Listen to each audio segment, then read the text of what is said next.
Hey everybody, I'm Joe Killinger. I'm a real estate investor and entrepreneur, and we put these videos together every week to give you all the tips and insights from my experience over the last several years. So make sure you tune in and subscribe, and thank you.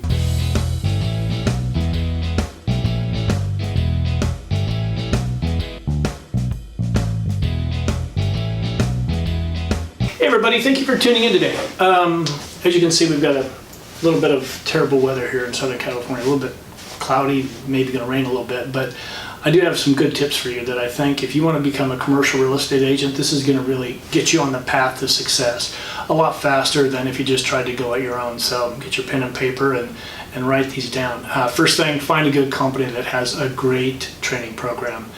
Make sure you find a company that you can go in, interview a couple times, make sure you talk to people that have been in the program, gone through it, and what they got out of it. And then see if this company has a junior programmer, maybe you could be a runner with them and mentor with somebody else within the company.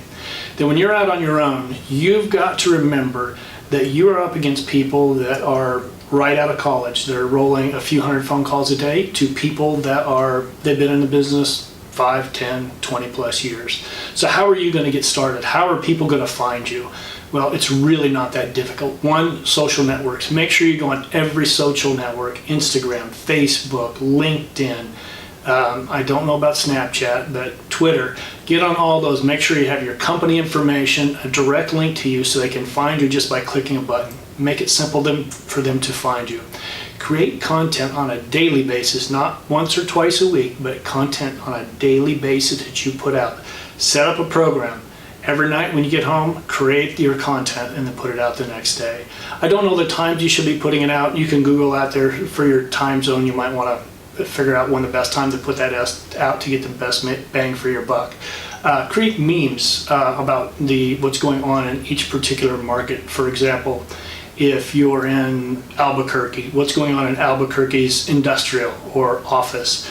Show vacancy rates, how long stuff is staying on the market. Give them all that information. Everything you do, you need to create value for yourself. That's what people will come and they'll follow you and come back in and get your information on a daily basis. Make sure your networking groups, for example, Chamber of Commerce are a great one, or any community groups like that. Create videos like this, only be adding value about the marketplace that you're in. That is very powerful. Or even a podcast. If you have time to put a podcast together, podcasts are growing, and it's just something that's really come into play. They've been around a long time, but they just keep growing and growing, getting better and better. So get yourself a podcast if you can do the time. Now, one tool that I really want to talk to you about is LinkedIn. Probably the most powerful tool out there. So if you're going through, you've got a national real estate publication that you're reading, and you see a company is coming into your market, you want to go into LinkedIn, find out who is in charge of real estate there, see if they're connected with any of your connections, and if they are, have your connection do an introduction. That has worked for me several times. Sometimes, they've just accepted they don't know them, but just keep going down that list. I mean, it's a very powerful tool, but do this on a daily basis. And again, everything you do needs to add value. So, okay, well, be sure to check back every Wednesday with us. Subscribe so you don't miss these videos, and keep checking back. Thank you.